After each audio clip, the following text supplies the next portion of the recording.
नमस्कार, आप live cities देख रहे हैं। मैं हूं जय शुक्ला। नए साल की शुरुआत हो चुकी है।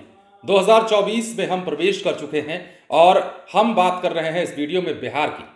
नए साल की शुरुआत के साथ ही बिहार पर एक बड़ा खतरा, या यूं कहें कि बिहार में एक बड़ा संकट मंडराने लगा है। अब ये संकट क्या है वो भी आप जानना चाह रहे होंगे और हम भी बताने ही आए हैं। दरअसल बिहार में जो कोरोना के मरीजों के मिलने की संख्या है वो बढ़ने लगी है।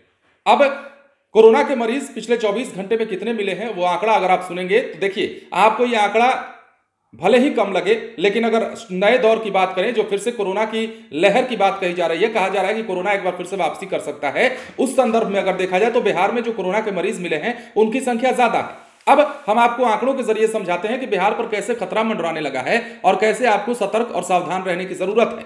देखिए, राज्य में कोरोना के 9 नए मरीज मिले हैं। इनमें पटना में 5, गया में 3 और दरभंगा में 1 मरीज मिला है। स्वास्थ्य सचिव सह राज्य स्वास्थ्य समिति के कार्यपालक निदेशक संजय कुमार सिंह ने बताया कि सर्दी बुखार का लक्षण आने पर सभी ने कोरोना की जांच कराई और इसके बाद संक्रमित पाए गए। हालांकि खतरे से बाहर हैं, इस कारण सभी संक्रमित घर पर रहकर ही कोरोना से संबंधित दवाओं का सेवन कर रहे हैं। राज्य में 8,000 से अधिक लोगों की कोरोना जांच हुई है। विभाग ने जिलों को जांच की संख्या और बढ़ाने का निर्देश दिया है। जांच में आरटीपीसीआर पर जोर देने को कहा गया है। 25 से कम सिटी वैल्यू होने पर जीनोम सीक्वेंसिंग कराई जाएगी। पटना, गया और दरभंगा एयरपोर्ट पर रैंडम जांच जारी है। गया में लगातार दूसरे दिन रविवार को 4 नए संक्रमित मिले। अनुग्रह नारायण मगध मेडिकल कॉलेज अस्पताल में आरटीपीसीआर जांच में 4 संक्रमित पाए गए। अब जिले में मरीजों की संख्या 7 हो गई है।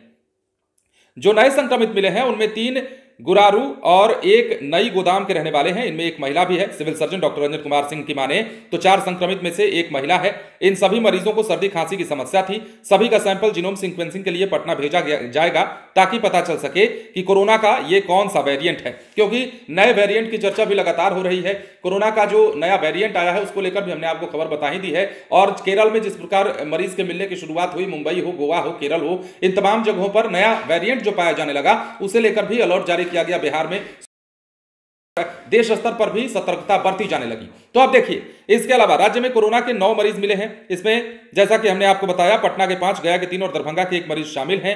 अब इन सभी को जो है घर पर रहकर इलाज की सलाह दी गई है और घर पर रहकर ही इलाज करा ले। लेकिन सबसे बड़ा सवाल यह कि बिहार में भी कोरोना के मरीज अब लगातार मिलते जा रहे हैं। राजधानी पटना से इसकी शुरुआत होती है। जब कोरोना के लौटने की बात हो रही होती है तो उस दौरान राजधानी पटना में 1 मरीज पाया जाता है, जिसके बाद यह हड़कंप मचता है कि बिहार में भी कोरोना के मरीज पाए जाने लगे। हालांकि जीनोम सीक्वेंसिंग के बाद ही यह पता चल पाता है कि इनमें कौन सा वेरिएंट है, किस वेरिएंट से ये संक्रमित है, नया वाला वेरिएंट है या पुराने वेरिएंट से ही जकड़े हुए हैं। तो नए साल की शुरुआत के साथ ही कोरोना के मरीजों के बढ़ने की तादाद जो है वो शुरू हो चुकी है। 9 मरीज मिले हैं 24 घंटे में बिहार में कोरोना के। इसके साथ ही पटना में सबसे ज्यादा, जैसा कि हमने आपको बताया, 5 मरीज मिले हैं और राजधानी पटना से इसकी शुरुआत भी हुई थी। तो सावधानी बरतने की जरूरत है। नया साल आपके लिए मंगलमय हो, इसकी कामना हम भी करते हैं और सभी के लिए मंगलमय हो। लेकिन इन खुशियों के बीच, इन त्योहारों के बीच, इन उमंगों के बीच कोरोना से सावधानी भी जरूरी है और इसके लिए सतर्कता बरती जानी चाहिए। फिलहाल बने रहें लाइव सिटीज के साथ। यदि अब तक आपने हमारे चैनल को सब्सक्राइब नहीं किया है तो सब्सक्राइब कर लीजिए। धन्यवाद।